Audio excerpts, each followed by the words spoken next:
বিসমিল্লাহির রহমানির রহিম। বাংলাদেশের কৃষি ও কৃষকের কথা ইউটিউব চ্যানেলের পক্ষ থেকে আমি মোহাম্মদ ইকবাল মাহমুদ ইকু এই মুহূর্তে যেখান থেকে আমার এই ইউটিউব ও ফেসবুক থেকে আমাকে দেখছেন ও শুনছেন তাদের সকলকে জানাই আন্তরিক শুভেচ্ছা ও অভিনন্দন। তো আজকে আসছি আমি দেউটি বাজার ক্লিনিক পাড়ায়। এখানে জুয়েল মামা নামে একজন আছে, তার প্রবাসী, তার বাসায়। তো এনার এই দুইটা গরু উনি কিছুদিন আগে ক্রয় করছে।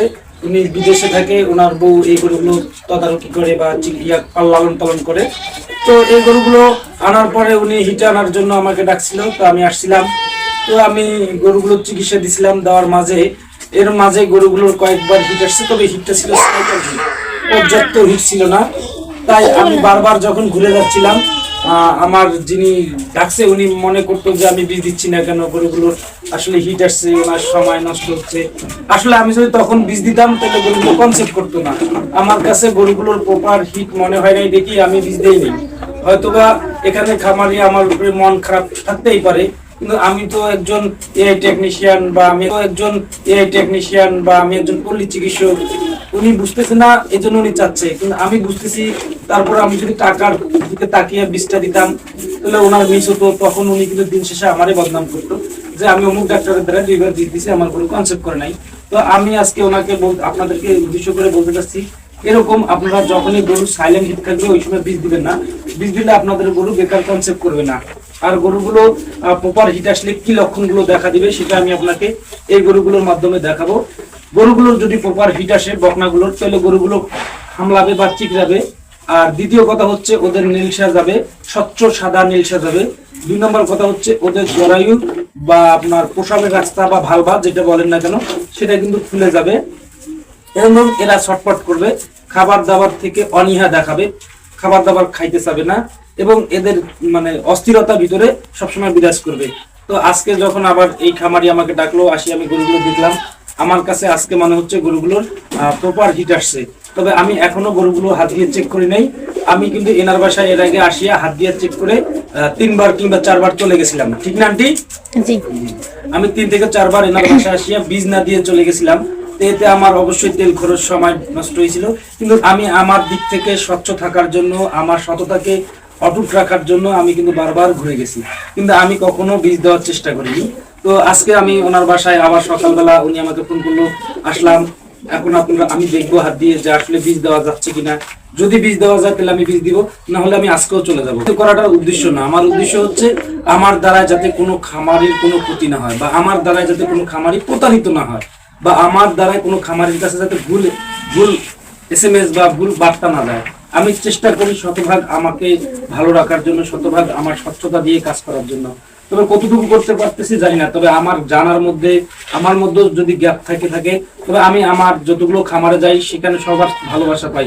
আমি আমার খামারিদের থেকে এত ভালোবাসা পাই যে আমি আমার থেকে যদি কোনো কিছু করতে যাই তাহলে আমার বিবেকবোধ, আমার সচেতনতা বোধ আমাকে নাড়া দেয়, যা আমি করতে পারি না। তো এভাবে আসলে আমি এই খামারে আমি প্রায়, বা এনার বাসায় আমি আজ থেকে 7 বছর থেকে আমি এনার বাসায় নিয়মিত আসা যাওয়া করি। লক্ষ্য করুন এই গরুটির জরায়ু বা পায়ুর রাস্তা, পেশাবের রাস্তাটা অনেক ফুলা। আর এই দেখেন কেমন ছটং পটং করতেছে বা লড়াচড়া করতেছে, অস্থিরতা দেখাচ্ছে। এর পেটে প্রচুর খিদা আছে, কিন্তু খাওয়ার আগ্রহ থাকবে না যে এটারও।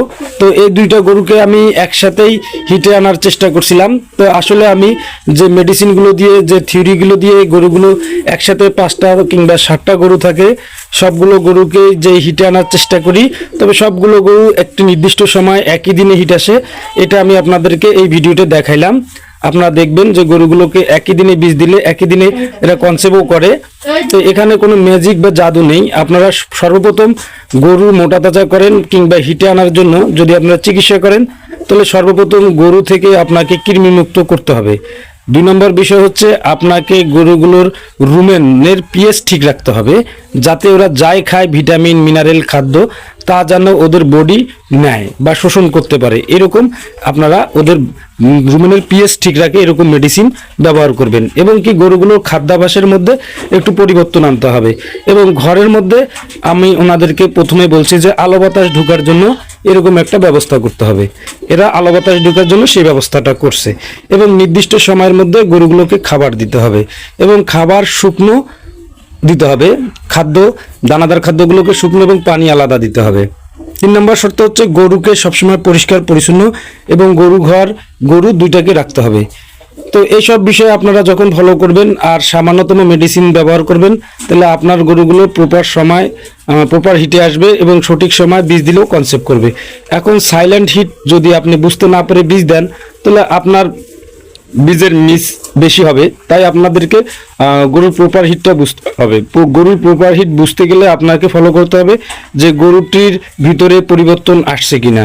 পরিবর্তন বলতে যেটা বোঝায় যে গরুটির নেলসে আসবে, গরুটি হামলাবে, গরুটি খাবার দাবার প্রতি অনীহা প্রকাশ করবে এবং কি গরুটির ভিতরে অস্থিরতা দেখা যাবে, সাদার স্বচ্ছ নেলসে পড়বে, ভালবাটা বা সার্ভিস আপনার জরায়ের মুখটা খুলে যাবে, ফুলেও যাবে। তো এটা হচ্ছে তার প্রকৃত বিষয়গুলো। তো আমি সেই বিষয়গুলো আপনাদেরকে এই ভিডিওর মাধ্যমে মেসেজ দিতে চেয়েছি।